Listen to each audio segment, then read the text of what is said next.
So mga kababayan po kasi, meron po kasing nilabas po na balita yung China nung isang araw na meron daw po silang niligtas na 2 Filipino fisherman. Update lang po ito. Kasi ako po talaga mga kababayan, medyo hindi po ako naniniwala dito po sa ginawa po ng China na nagligtas po sila ng Filipino. Kasi ito lang yung pinaka-basic dito mga kababayan eh.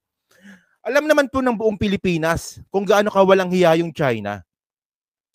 So kunwari kung kayo ba ay isang Filipino fisherman at nakita ninyo yung China Coast Guard, kasi yung barko po ng China, ang laki-laki po ng pangalan niyan, China Coast Guard. Lalapit ba kayo sa China? At syempre mga kababayan, medyo meron akong question kasi dito. Kasi mga ka-Streetwise, sa loob na nga po ng 3 araw, mula nga po nung na-rescue di umano ng China, itong mga Filipino fisherman po na to, hanggang ngayon po ay wala pa rin po tayong nakukuha na confirmation from Philippine government, especially nga po dito sa Philippine Coast Guard. So ngayon mga kababayan, pag-usapan ngayon natin to kung bakit hindi po talaga akong naniniwala dito. Malay nyo bukas maglabas na yung Philippine Coast Guard ng totoo ito, so maniniwala na tayo. Pero sa history nga po mga kababayan ng mga ibang bansa na nagligtas po sa Filipino fisherman, sobrang tagal na po ng 3 araw, bukas 4 na araw na, nang walang confirmation po yung Philippine government. Okay mga kababayan, no? So ito lang, no? Ito yung medyo question ko kasi dito. Actually, halos lahat po ng mainstream media po sa Pilipinas ay binalita ito. So, Chinese Navy ship rescues 2 Filipino fishermen in Spratly Islands, says embassy. So, embassy ito ng China. Papakita ko sa inyo mamaya. Pero ang sa akin lang po talaga, ang medyo questionable sa akin dito, itong Manila Times, ang kinuhanan nila ng pinaka balita or ng reference or ng news na meron pong nailigtas ay galing po ito sa Xinhua News. Ito, binilugan ko na. In a statement on Friday, the Chinese embassy quoted Xinhua News. So ito po ay government-owned. Government-owned po ito na media company po ng China. So alam naman po natin na kapag media company po ng China, ito po ay parte po ng China Propaganda Council ng China. So ito, galing ito sa Manila Times. And then galing din ito sa CNN. Kahit din po CNN, binalita rin po yung pagligtas nga po sa 2 fisherman, pero ang pinaka-reference din po nila ay Xinhua. Ayan o, Xinhua, binilugan ko na ulit. Chinese state media, Xinhua on Friday. So Friday, Saturday, Sunday, Monday, bukas Tuesday na, mag-aapat na araw na bukas, wala pa rin po tayo nakukuha confirmation po sa Philippine government, especially nga po sa Philippine Coast Guard. At hindi lang po yan, no, meron pa dito. Pati rin po sa GMA News. Sa GMA News din po mga kababayan, Xinhua din. So yung balita po na binalita rin po sa atin, galing po ito sa China Propaganda Council. Ganun lang po kasimple yun. Hindi lang yan, meron pa nakakatawa dito. And then mga kababayan kasi, ang ginawa natin, pinuntahan po natin yung mismong pinagkuhanan po ng balita ng mainstream media ng Pilipinas. Ito nga pong Xinhua.net. So ito nga, nabalita nila ito nung September 22, 2023. A Chinese People Liberation Army naval vessel recently rescued 2 Philippine fishermen, said Chinese authorities. Yan. So ang ginawa nga po nila dito ay nagbigay daw po sila ng first aid tsaka antibiotic, so bla bla bla.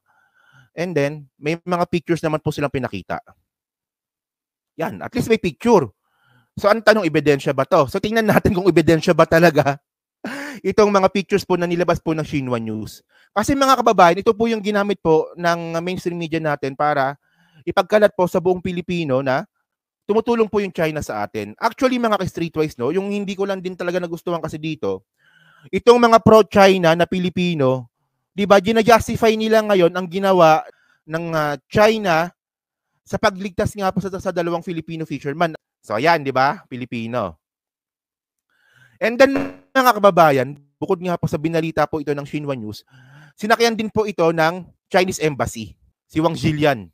So basahin muna natin, no? Medyo worth reading naman to, ang sabi dito. We were moved by hearing about the recent rescue of 2 Philippine fishermen by the Chinese People Liberation Army in a story that reminds us of the importance of humanitarian efforts and cooperation between nations. So una sa lahat mga kababayan, yung Spratly Islands kung saan nga po di umano na naligtas itong mga Pilipino, ay ayan po ay sa teritoryo po natin nangyari. Ito pa. China PLA naval vessel was approached by two Philippine fishermen seeking help when one of the fishermen suffered wounds inflicted by propeller blades and began losing blood. So blah blah blah blah blah blah blah blah blah whatsoever. So sabi sa baba, this story reminds us that we are all interconnected regardless of nationality. The rescue serves as an example of what we can achieve when we work together. And we hope it inspires so much acts in the future. So mga kababayan, kasi hindi lang po kasi ito yung unang beses. Mga kababayan, kasi itong taon lang din po, itong Mayo, meron din po kasi niligtas itong Taiwan naman. Kung makikita nyo po yung date dito, May 26, 2023. So meron din po dalawang Pilipino ang niligtas din po ng Taiwan. At ang nakakatuwa po kasi dito mga kababayan, pinangalanan. Base sa report, no, the fisherman identified as Gerald Alarcado and Genevieve Alarcado were rescued on May 24. So May 24 na rescued, na balita ng May 26. So 2 araw lang. Ngayon 3 araw na. Hanggang ngayon po mga kababayan, wala pa rin po tayo nakukuhang balita sa Philippine Coast Guard. Kasi mga kababayan, ang importante kasi dito, malaman natin yung pangalan at kung totoong Pilipino ba talaga yung niligtas po ng China. Kasi ito mga kababayan, example lang ito. Nung nagligtas po ng 2 Filipino fisherman, itong Taiwan, pinangalanan po talaga. Pinangalanan, andito yung pangalan, no? At hindi lang yan. Hindi lang ito yung first time.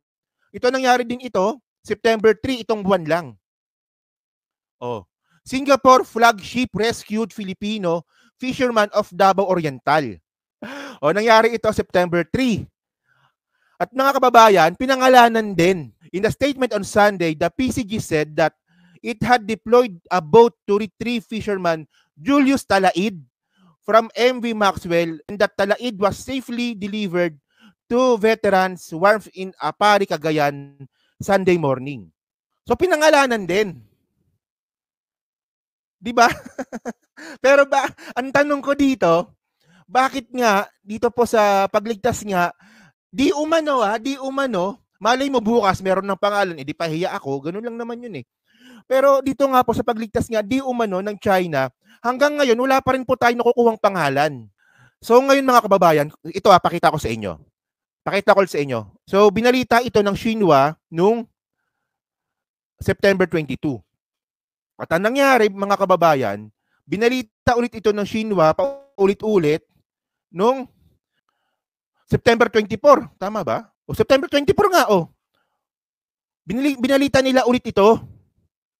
So obvious po na propaganda ito, no? Kasi binalita na nila noong September 22, binalita ulit nila September 24 kahapon. At mga kababayan, sa pagbalita po na to ng Xinhua, meron po ako napansin sa picture na to. Ito daw po di umano yung picture ng 2 Filipino fisherman na niligtas po ng China. So meron ba kayong napansin sa picture po na yan? Ako kasi meron eh. Kasi ang sabi nga po kasi ng Xinhua at saka ng China Embassy, Filipino daw po ito. Pero itong anong napansin nyo dito sa picture na yan? Ayan! Ayan oh! Oh. Yung sombrero.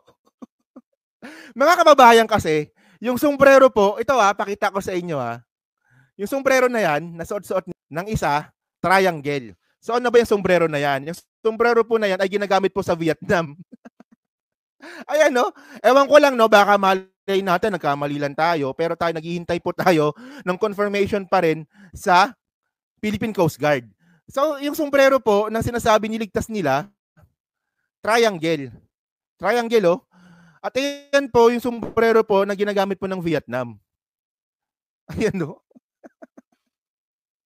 Ewan ko lang, baka nagkamali lang ako. Malay nyo nga bukas, ulitin ko lang, malay nyo nga bukas, maglabas na nga po ng statement itong Philippine Coast Guard. So pahiya po ako. Ganun lang yon. Pero sa akin, ayan, nag-gets na kaagad nila oh. Pero sa akin, kung hindi Pilipino to, ang ibig sabihin nito, putang ina, niloloko lang talaga tayo ng China. Niloloko lang talaga tayo ng China. Sa akin lang kasi, kilala nyo naman po ako, kapag nagko-content po ako, palagi po ako may reference sa mga sinasabi po natin. Di ba? So, loko-loko talaga itong China, no? Pinagloloko talaga tayo. At even do kahit po itong mainstream media po natin ay naloko. Okay. Kasi nga, ito lang, no? Yung pinaka-reason kasi dito, mga kababayan, una, kung Pilipino ka, alam mo naman kasi na nasisibakan ka lang ng China kapag lumapit ka. So bakit ka lalapit sa China? Sa tingin ko naman po talaga, mga kababayan, hindi po talaga lalapit ang Pilipino, especially ang fisherman, kung China vessel po yung lalapitan nila. So pangalawa, hanggang ngayon wala pa rin pong confirmation sa Philippine Coast Guard. Pangatlo, wala pa rin pong pangalan kung sino po yung niligtas. Pang-apat, yung sombrero.